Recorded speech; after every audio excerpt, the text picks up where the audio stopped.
ಈಗ ತಮಿಳ್ನಾಡು ಕಡೆ ಸ್ವಲ್ಪ ಹೋಗೋಣ.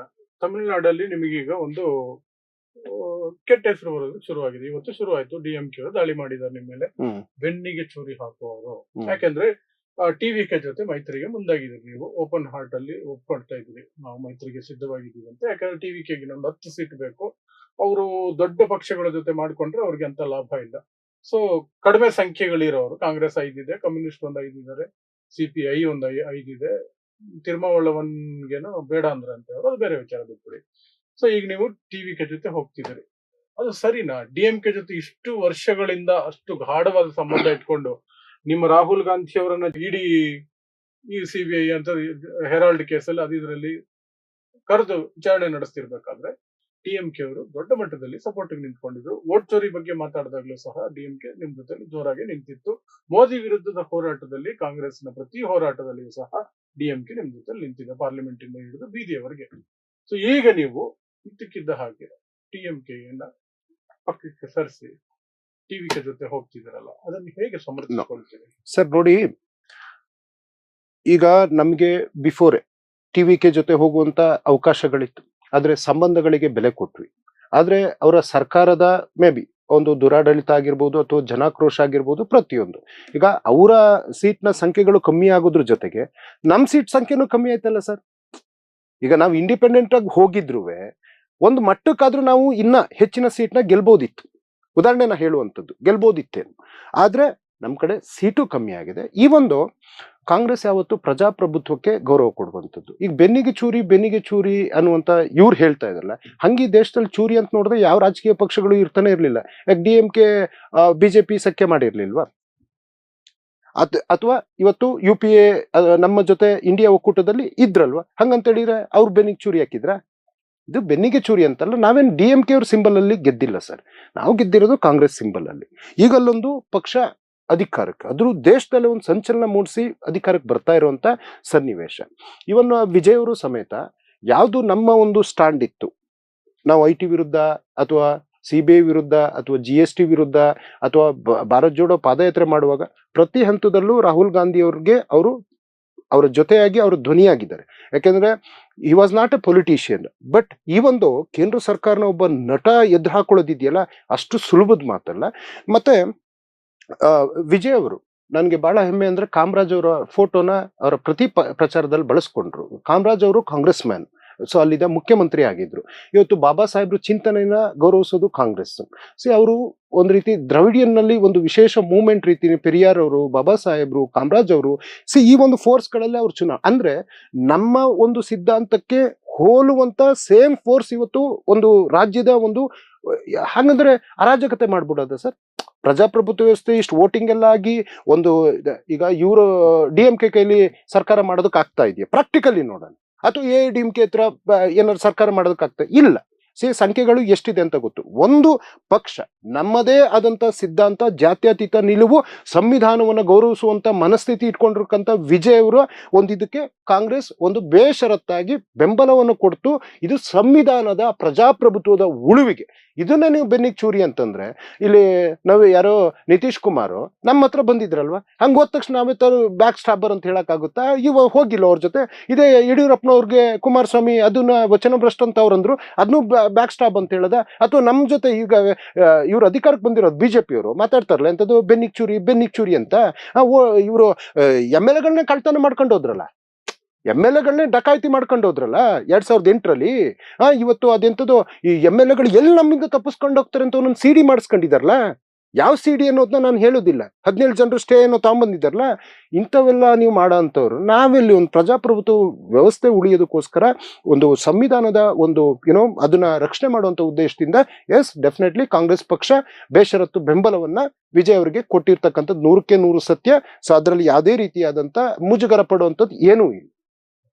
ತಮಿಳುನಾಡಲ್ಲಿ ಉಳ್ಕೊಳ್ಳೋದಾದ್ರೆ ಈಗ ವಿಜಯ್ ಅವರ ಏನು ಯಶಸ್ಸಿದೆ ತಗೊಂಡಂತ ಇದು, ಅದು ಕಾಂಗ್ರೆಸ್ಗೂ ಒಳಗೊಂಡಂತೆ ಈ ದೇಶದಲ್ಲಿ ಸಾಕಷ್ಟು ಪಕ್ಷಗಳಿಗೆ ಪಾಠ ಆಗತ್ತೆ ಅಂತ ನಿಮ್ಗೆ ಅನ್ಸುತ್ತೆ? 100ಕ್ಕೆ 100.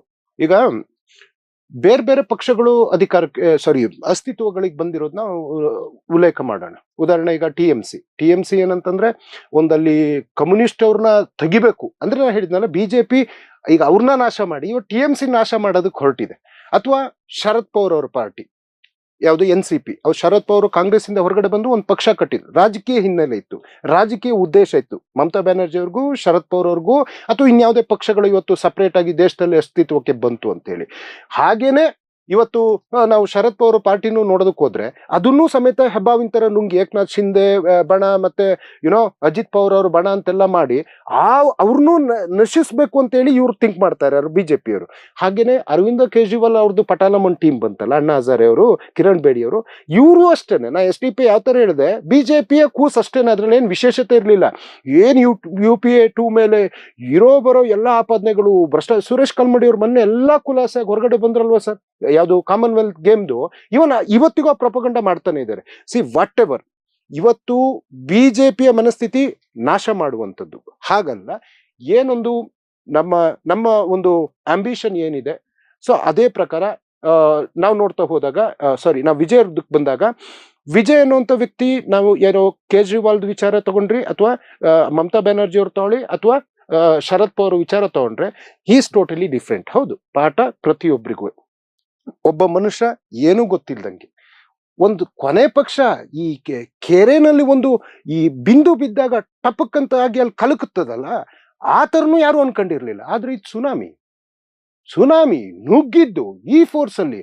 ಒಂದು ಪೊಲಿಟಿಕಲ್ ಬ್ಯಾಕ್ಗ್ರೌಂಡ್ ಇಲ್ಲ, ಯಾವುದೇ ಪೊಲಿಟಿಕಲ್ ಸ್ಟೇಟ್ಮೆಂಟ್ಗಳಿರ್ಲಿಲ್ಲ, ಯಾವುದೇ ರಾಜಕೀಯ ನಾಯಕರ ಜೊತೆ ಅಂತ ಒಂದು ಸಖ್ಯಗಳಿರ್ಲಿಲ್ಲ. ಅಥವಾ ಒಂದು ಪಕ್ಷ ಅಂತಂದ್ರೆ ಬೂತ್ ಮಟ್ಟದಿಂದ ಬೇಕಾಗ್ತದೆ. ಒಬ್ಬ ಸಾಮಾನ್ಯ ನಟ, ಸಾಮಾನ್ಯ ಅಂದ್ರೆ ಈಸ್ ವೆರಿ ಪಾಪ್ಯುಲರ್, ಅಂದ್ರೆ ಒಬ್ಬ ನಟ ಈ ಮಟ್ಟಕ್ಕೆ ರಜನಿಕಾಂತ್ ಅವ್ರು ಟ್ರೈ ಮಾಡಿದ್ರು, ನೋ. ಕಮಲ್ ಹಾಸನ್ ಟ್ರೈ ಮಾಡಿದ್ರು, ನೋ. ಚಿರಂಜೀವಿ ಟ್ರೈ ಮಾಡಿದ್ರು, ಜನ ಏನ್ ಸೇರಿದ್ರು, ನೋ, ಆಗ್ಲೇ ಇಲ್ಲ. ಆದ್ರೆ ಅವರೆಲ್ಲ ಒಂದು ದೊಡ್ಡ ಏನೋ ಮಾಡ್ತೀವಿ ಅಂತ ಫಸ್ಟೇ ಹೇಳಿದ್ರು. ಆದ್ರೆ ಮೊನ್ನೆ 6 ತಿಂಗಳಿಂದ ಯಾವುದೋ ಒಂದು ಸಭೆ ಮಾಡಿ ಅಲ್ಲಿ ಜನ ಸೇರಿ ಆ ಜನ ಎಲ್ಲ ಬರ್ತಾರೆ ಏನೋ ನಟನ್ ನೋಡಕ್ಕೆ ಅಂತ ಜನರು ಭಾವನೆಗಳು ಇದ್ದಾಗ ಬೂತ್ ಮಟ್ಟದಲ್ಲಿ ಇಟ್ಟು ಇವತ್ತು ದೇಶಕ್ಕೊಂದು ಮೆಸೇಜ್ ಅಂತೂ ಖಂಡಿತವಾಗ್ಲೂ ಕೊಟ್ಟಿದ್ದಾರೆ. ಹೌದು, ಅವಶ್ಯಕತೆ ಇತ್ತು. ಮತ್ತೆ ನಿಮ್ಗೆ ತಮಿಳ್ನಾಡು ವಿಚಾರ ಹೋಗೊಂದು 2 ನಿಮಿಷ ಹೇಳ್ತೀನಿ ಸರ್. 1991 ಮೇ ಬಿ 1989ರಲ್ಲಿ 165 ಸೀಟು DMK ತಗೊಂಡಿರ್ತಾರೆ.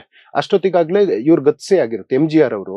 ಆ ಸಂದರ್ಭದಲ್ಲಿ ಮೇ ಬಿ ಜಯಲಲಿತಾ ಅವರ ತಲೆಯನ್ನ ಎಳೆದು ಅವ್ರ ಸೀರೆಗೆಲ್ಲ ಕೈ ಹಾಕಿ ದೊಡ್ಡ ಹಂಗಾಮ ಆಗಿರ್ತದೆ. ನೆಕ್ಸ್ಟ್ ನೋಡ್ಬೇಕಾದ್ರೆ 165 ಇದ್ದಿದ್ದು DMK, 91ಕ್ಕೆ ಇವರು 225 ಸೀಟ್ ಗೆಲ್ತಾರೆ AIDMK. ಇವರು 7 ಸೀಟಿಗೆ ಬರ್ತಾರೆ. ಅದೇ ವಾಪಸ್ ನೋಡ್ಬೇಕಾದ್ರೆ 96ಕ್ಕೆ 224 ಸೀಟು AIDMK ಬರ್ತಾರೆ. ಇವರು ಕರುಣಾನಿಧಿ ಪಕ್ಷ 4 ಸೀಟಿಗೆ ಹೋಗ್ತಾರೆ. ಅಂದ್ರೆ ಅಲ್ಲಿ 2 ವ್ಯಕ್ತಿಗಳನ್ನ ನೋಡ್ತಾ ಇದ್ರು. ತಮಿಳ್ನಾಡು, ನೀವು ವಿಜಯ್ ಅವರ ಮಾಡಿರೋ ಕಮಾಲು ಇಡೀ ದೇಶದಲ್ಲಿ ಆಗುತ್ತೆ ಅಂತಲ್ಲ, ಕರ್ನಾಟಕದಲ್ಲೂ ಅದು ಸಾಧ್ಯ ಇಲ್ಲ. ಕರ್ನಾಟಕದ ರಾಜಕೀಯದಲ್ಲಿ ಯಾಕೆಂದ್ರೆ ಬಂಗಾರಪ್ಪನವ್ರು ಪಕ್ಷ ಶುರು ಮಾಡಿದ್ರು. What A face! ಬಂಗಾರಪ್ಪ ಅಂತಂದ್ರೆ ಅದೊಂದು ಸಮಾಜವಾದದ ಬಿರುಗಾಳಿ ಅದು. ಸೊ ಅವರಿಂದನೂ ಯಶಸ್ಸಾಗ್ಲಿಲ್ಲ. ಅಥವಾ ಯಡಿಯೂರಪ್ಪನವರು ಪಕ್ಷ ಮಾಡಿದ್ರು, ಅವರಿಂದನೂ ಆಗ್ಲಿಲ್ಲ. ಯಡಿಯೂರಪ್ಪ ಅಂತಂದ್ರೆ ಅದೊಂದು ಫೋರ್ಸ್ ಅವರು, ಆದ್ರೆ ಅವರಿಂದನೂ ಆಗ್ಲಿಲ್ಲ. ಆದ್ರೆ ಈ 2 ಇಲ್ಲಿ ನೀವು BJP ಅನ್ನೋದು ಒಂದೇ ಸೀಟ್ ಇದೆ ಬಿಡಿ. ನಾವು ಇವತ್ತು 5-6 ಗೆದ್ದಿದೀವಿ, ಅವ್ರು 1 ಸೀಟಲ್ಲಿ ಇದ್ದಾರೆ. 2 ಫೋರ್ಸ್ ಅವರೇ ಬರ್ತಿದ್ದು, ಬೇರೆ ಯಾರು ಅಧಿಕಾರಕ್ಕೆ ಲಾಸ್ಟ್ ಒಂದು 50-60 ವರ್ಷದಲ್ಲಿ ಇಲ್ಲ. ಕಾಮರಾಜ್ ಅವ್ರ ನಂತರ ನೀವು ನೋಡ್ತಾ ಬಂದ್ರೆ ಆ 2 ಮುಖಗಳು ಅವರೇ ಬರೋರು, ಅವರೇ ಜೈಲಿಗೆ ಕಳ್ಸೋರು, ಅವ್ರಿಗವರೇ ಟೀಕೆ ಟಿಪ್ಪಣಿ. ಇವರು ಈ ವೋಟರ್ಸ್ ಆ ಕಡೆ ಶಿಫ್ಟ್ ಆಗೋರು, ಆ ವೋಟರ್ಸ್ ಈ ಕಡೆ. ನಾ ಹೇಳಿದ್ 220 ಸೀಟು ಒಂದೇ ಸರಿ ಶಿಫ್ಟ್ ಅಂದ್ರೆ, ಅದ್ರ ಮಧ್ಯೆ ಅವರು ಒಂದು ಕಾಯ್ತಾ ಇದ್ರು. ಆಮೇಲೆ ಅದು ರಾಷ್ಟ್ರೀಯ ಪಕ್ಷಗಳಿಗೆ ವೇದಿಕೆ ಅನ್ನೋದಕ್ಕಿಂತ ಪ್ರಾದೇಶಿಕತೆಗೆ ತಮಿಳ್ನಾಡು ನಾವು ಇಲ್ಲಿ ತನಕ ನೋಡಿದ್ರಲ್ಲಿ, ಹೌದು, ಅಲ್ಲಿ ಪ್ರಾದೇಶಿಕ ಪಕ್ಷಗಳಿಗೆ ಹೆಚ್ಚಿನ ಆ ಮಣ್ಣಿನ ಸೊಗಡಿಗೆ ಹೆಚ್ಚಿನ ರೆಸ್ಪಾನ್ಸ್ ಸಿಗು ಅಂತ ಅದನ್ನ ನೀಟಾಗಿ ಎನ್ಕ್ಯಾಶ್ ಮಾಡ್ಕೊಂಡು ವಿಜಯ್ ಅವರು, ನಾವಿವತ್ತು ಅವ್ರನ್ನ ನಟನಾಗಿ ನೋಡೋದಲ್ಲ, ಈಸ್ ರಿಯಲಿ ಸೋಷಿಯಲ್ ವರ್ಕರ್. ಅವ್ರು ಸೋಷಿಯಲ್ ವರ್ಕ್ ಮಾಡಿರೋದು ನಾನು ಕೂರ್ಗಿಗೆ ಹೋದಾಗ ಕಣ್ಣಾರೆ ಕಂಡಿದ್ದೀನಿ. ಅಲ್ಲೆಲ್ಲ ಗುಡ್ಡ ಕುಸ್ತಾ ಆದಾಗ ಅಲ್ಲಿಗೆ ವೆಹಿಕಲ್ಸ್ ಅಲ್ಲಿ ಫುಡ್ ಎಲ್ಲ ಕಳ್ಸಿರೋದನ್ನ ನನ್ನ ಕಣ್ಮುಂದೆ ಲಾರಿಗಳು ಹೋಗ್ತಾ ಇದ್ವು. ವಿಜಯ್ ಅವರ ಬ್ಯಾನರ್ಗಳನ್ನೆಲ್ಲ ನೋಡಿದ್ದೆ. ಕೋವಿಡ್ ಸಂದರ್ಭದಲ್ಲೂ he was with the people, public ಜೊತೆಗಿದ್ರು. ಮತ್ತೆ ಆಟಿಟ್ಯೂಡ್ ಇಲ್ಲ, ನಾವು ನೋಡ್ತೀವಿ ಕೆಲವ್ರದೆಲ್ಲ ಆಟಿಟ್ಯೂಡ್, ಅವರ ಹಾವ ಭಾವ ಮತ್ತಿನ್ನು. ಆದ್ರೆ ಭಾಷಣದ ಪ್ರತಿ ಪದಗಳಲ್ಲಿ ಒಂದು ನಿಖರತೆ ಇತ್ತು ಸರ್. ನಾನು ಗೆಲ್ತೀನಿ, ನಾನು ಆಡಿದ್ದೇ ಸರಿ. ಅದ್ರ ಜೊತೆಗೆ ನಮ್ಮ ಕಾಂಗ್ರೆಸ್ನ ಏನ್ ಗ್ಯಾರಂಟಿ ಇದಾವೆ ಆಲ್ಮೋಸ್ಟ್ ಅಲ್ಲಿ ಎಲ್ಲದನ್ನೂ ಅವ್ರ ಕಡೆಗೆ ಅದೇ ತರ ತಾಂಡಿದ್ದಾರೆ. 200 ಯೂನಿಟ್ ಕೊಡೋದಾಗಿರ್ಬೋದು, ಮಹಿಳೆಯರಿಗೂ ಉಚಿತ ಬಸ್ಸಲ್ಲಿ ಹೋಗೋದಾಗಿರ್ಬೋದು, 2,500 ಕೊಡೋದಾಗಿರ್ಬೋದು. ವಾಟ್ ಎವರ್ ಒಂದು ಗ್ಯಾರಂಟಿ ಮತ್ತಿನ್ನೊಂದು ಬದಲಾವಣೆಯ ಬಿರುಗಾಳಿ, ಈ ಎರಡು ಮದಗಜಗಳ ರೀತಿ ಇವರ ಹೋರಾಟ, ಜೊತೆಗೆ ಇವತ್ತು ಕರುಣಾನಿಧಿಯವರು ಇಲ್ಲ, ಜಯಲಲಿತಾ ಅವರು ಇಲ್ಲ, ಒಂದು ನಾಯಕತ್ವದ ಕೊರತೆ ಅವರಿಗೆ ಕಂಡಿರ್ಲೂಬಹುದು. ಸೊ ನಮ್ಗೆ ಇನ್ನೊಬ್ರು ಪಳನಿಸ್ವಾಮಿ ಯಾರನ್ನೋ ನೋಡ್ತಾ ಇದ್ವಿ, ಕಡೆ ಸ್ಟಾಲಿನ್ ಅವ್ರು ನೋಡ್ತಾ ಇದ್ವಿ, ಸ್ಟಾಲಿನ್ ಅವ್ರ ಮಗನ ಹೇಳಿಕೆಗಳಿರ್ಬೋದು, ಸೊ ಉದಯ್ ಅವರ ಹೇಳಿಕೆ, ಇದ್ರ ಮಧ್ಯೆ ಯಾವುದೋ ಒಂದು ಹೊಸತನ ಅಂತ ಬಯಸಿದ್ರೇನು, yes really we have to appreciate, we should welcome. ಆದ್ರೆ ಇದನ್ನ ನೀವು ಎಲ್ಲಾ ರಾಜ್ಯದಲ್ಲಿ ಆಗುತ್ತೆ ಅಂತ ಮಣ್ಣು ಸೊಗಡು ಆ ರಾಜಕೀಯ ವಾತಾವರಣಗಳಿಗೆ ತಕ್ಕಂತೆ ಕೆಲವು ಬದಲಾವಣೆಗಳಾಗ್ತವೆ. ದೆಹಲಿದು propaganda, purely it was a propaganda. ಯಾಕೆಂದ್ರೆ ಶೀಲಾ ದೀಕ್ಷಿತ್ ಅಂತ ಗ್ರೇಟ್ ಅಚೀವರ್, ಗ್ರೇಟ್ ವರ್ಕರ್ ಇವತ್ತು ನಮ್ಮೊಂದಿಗೆ ಅವ್ರು ಇಲ್ಲ. ಆದ್ರೆ ದೆಹಲಿಯ ಮೂಲೆ ಮೂಲೆಗಳ ಕಟ್ಟಡಗಳು, ದೆಹಲಿಯ ಮೆಟ್ರೋ ಇಂದ ಹಿಡಿದು ಅವರ ಸಾಧನೆ ಸಾಕ್ಷಿ ಗುಡ್ಡೆ ಮಾತಾಡ್ತಾ ಇದೆ. ಇವರು ಒಂದು ದೊಡ್ಡ ಬಿಲ್ಡಿಂಗ್ ಅಲ್ಲಿ 4 ಕ್ಲಾಸ್ ರೂಮ್ ಹಾಕಿ ಅದನ್ನೇ 4 ಕ್ಲಾಸ್ಗಳನ್ನ ಮಾಡಿದೀವಿ ಅಂತ ಮಾರ್ಕೆಟಿಂಗ್ ಮಾಡಿದವರು ಯಾರು, ಅರವಿಂದ ಕೇಜ್ರಿವಾಲ್ ಅವ್ರ ಹತ್ರ ಒಳ್ಳೆ ಮಾರ್ಕೆಟಿಂಗ್ ಸ್ಕಿಲ್ ಇತ್ತು. ಬಿಕಾಸ್ ಅವ್ರು ಮೋದಿ ಅವರ ಒಂದು ಪಾರ್ಟ್ 2 ಆಗಿ ಕೆಲಸ ಮಾಡ್ತಾ ಇದ್ರು ದ ಸೇಮ್ ವೇ.